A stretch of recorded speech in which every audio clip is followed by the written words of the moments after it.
Hello everyone, this is Rupa H.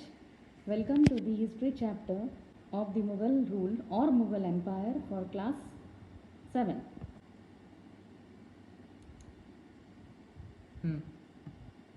As we all know, India is full of diverse culture before India became independent. Moving back in the 11th and 12th century, we have large diversity. So ruling a large subcontinent like India was really very difficult task or next to impossible, but this was made possible by the Mughal rulers. They gained their control for more than 150 years and created a large system of administration. So children, in this chapter we'll be learning how did the Mughal rule started, able to capture their political power, who were the famous rulers, what are the difficulties they faced, and how their rule came to an end, and what are the reasons became decline. So all these topics covered in this chapter. Now let's understand who are the Mughals, from where they come from, who are their ancestors, how did they conquer the whole nation. We all will get answers from this charter. So let's move on this chart. The Mughals were the descendants of two dynasties. The Mughals from the mother's side belonged to the world famous conqueror of China, that is Genghis Khan. He was a Mongolian ruler who belonged to a Mongolian tribe. He conquered a vast region during this period. Moving to the other side, father's side, we have Timur, who passed away in 1404 AD, and he was the ruler of Iran-Iraq region, who conquered Delhi in 1398 AD itself.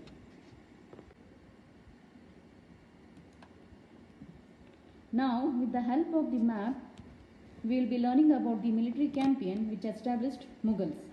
This map shows the military campaign which was started by Akbar. This slide shows the classic periods of the Mughal emperors from Babur to Aurangzeb.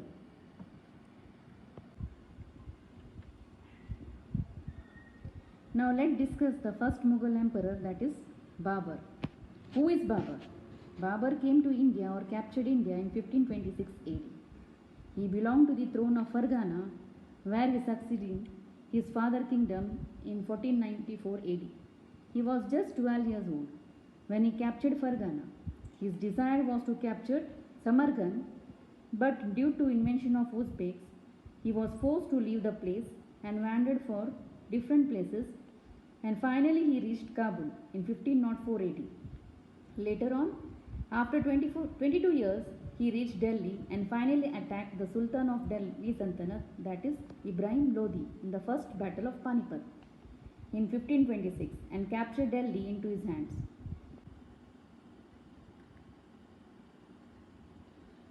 Now let's move on to the major wars which was led by the Mughal rulers and how they brought changes in ruling the administration of the kingdom. First, in the year 1526, Babur defeated Ibrahim Lodi.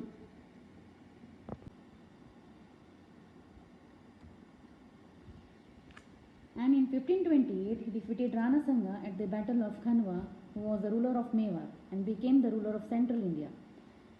And so on, in 1528, he was able to defeat Rajput at Chanderi and got control over Agra. And so on, he became the first ruler to establish the Timur successor and rule in our country, or the Mughal dynasty rule, and able to conquer the region of Delhi and Agra. Lastly, the victory of Babur laid the foundation of Mughal rule in India.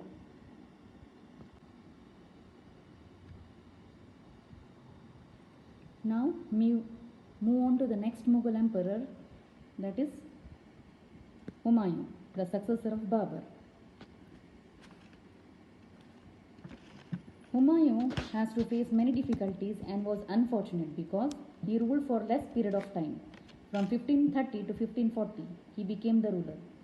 As per his father's instruction, he divided the entire kingdom equally. But one of his ambitious brother, Mirza Kumran, made him weak against the Afghans and other rulers.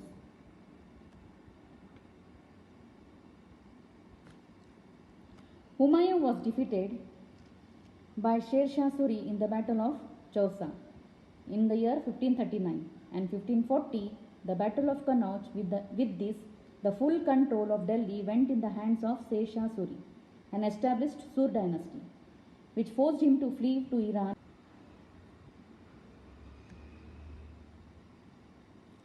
And with the help of Persian ruler in 1555, Humayun came back and attacked Sher Shah Suri, defeated him and recaptured Delhi after the interval of 15 years, but the very next year he passed away.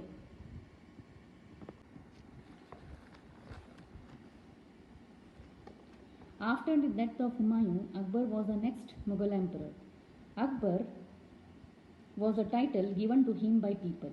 His original name was Jalaluddin Muhammad. He acquired the title for his goodness and services of what he has given to the people. So coming to understand how he got support from the people. He was just 13 years old in 1556 AD who was forced to take over the chair because his father passed away and no one left out. So he became the emperor at the age of 13. Akbar's entire rule can be divided into three categories. That is, the first one from 1556 to 1570. This was the first phase where Akbar's decision was not his. It was under the regent of Bairam Khan, who used to take care of him, and every decision was forced to taken by Akbar with the help of advisor of Bairam Khan.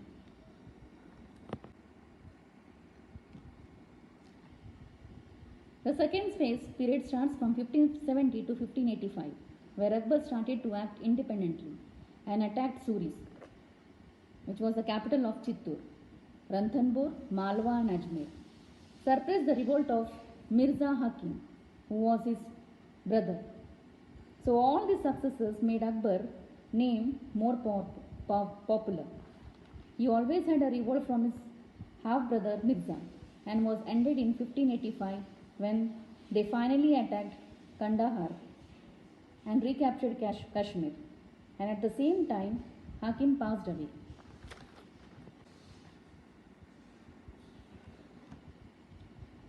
Lastly, in the final year, Akbar was little upset with his rebelling of his future king or the Prince Salim, who revolted against Akbar. So it was this period where the Mughal rule get consolidated. It was a huge period when Akbar annexed his control over the vast empire. He controlled the kingdom from 1556 to 1605. He attacked many kingdoms, occupied many kingdoms, and also finally supported to all these who are ready to accept the Mughal authority.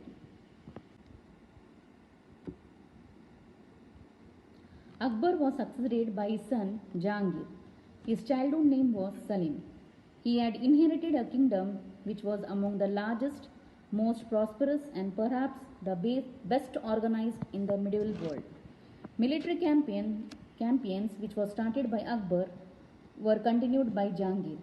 He conquered Kangra and Mewar and thus he fulfilled Akbar's unrealized imperial dreams. But the area of Kandahar in Afghanistan was lost to the Persians.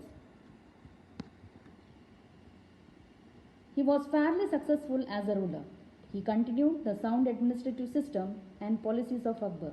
He was a great lover of justice, but he did not possess the genius and vision of Akbar. He did not introduce any important reform.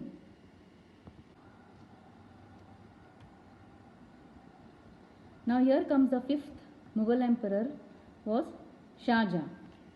Prince Khurram was crowned as the emperor Shah Jahan in AD 1627. The first thing he had to face was revolts in Bundelkhand and the Deccan. He conquered Bundelkhand without much trouble. There were three important states in the Deccan, that is Ahmednagar, Bijapur and Golconda. In AD 1632, Ahmednagar was finally annexed by the Mughals. Bijapur and Golconda were forced to acknowledge Shah Jahan as their overlord. But in AD 1657-58, there was a battle of succession amongst his sons, which was won by Aurangzeb. He killed his three brothers and kept his father a prisoner for the rest of his life. Shah Jahan died in AD 1666.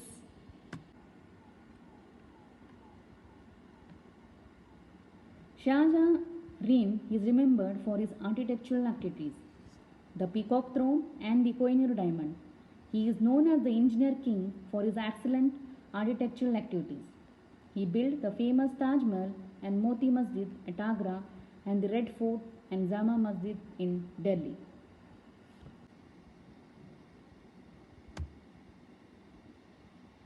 Now the next emperor is Aurangzeb.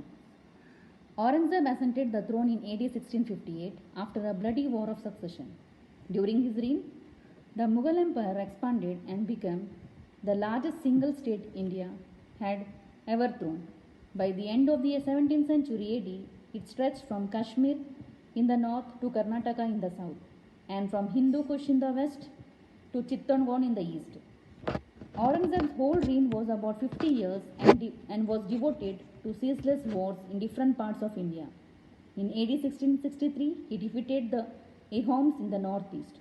During the first half of his reign, he dealt directly with North Indian affairs, but during the second half of this reign, he tried to crush the growing power of the Marathas in the Deccan. Bijapur was annexed in AD 1685 and Golconda in AD 1687. He died in AD 1707.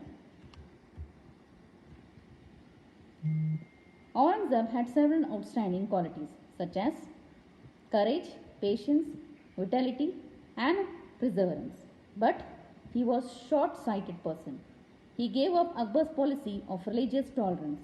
His policies of short-sightedness paved the way of decline of the Mughal Empire. His successors were very weak, inefficient, and pleasure-loving. This led to the breakup and collapse of the empire and the advent of the Britishers who ruled India for nearly 200 years.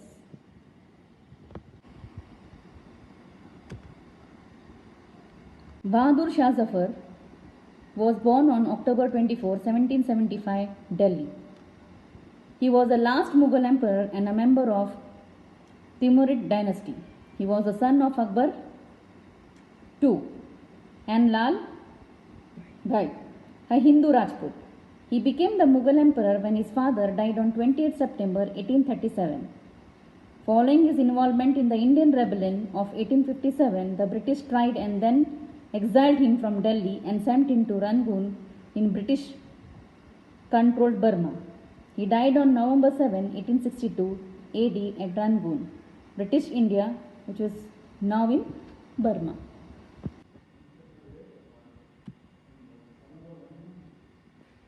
Dear children, please do the following worksheet.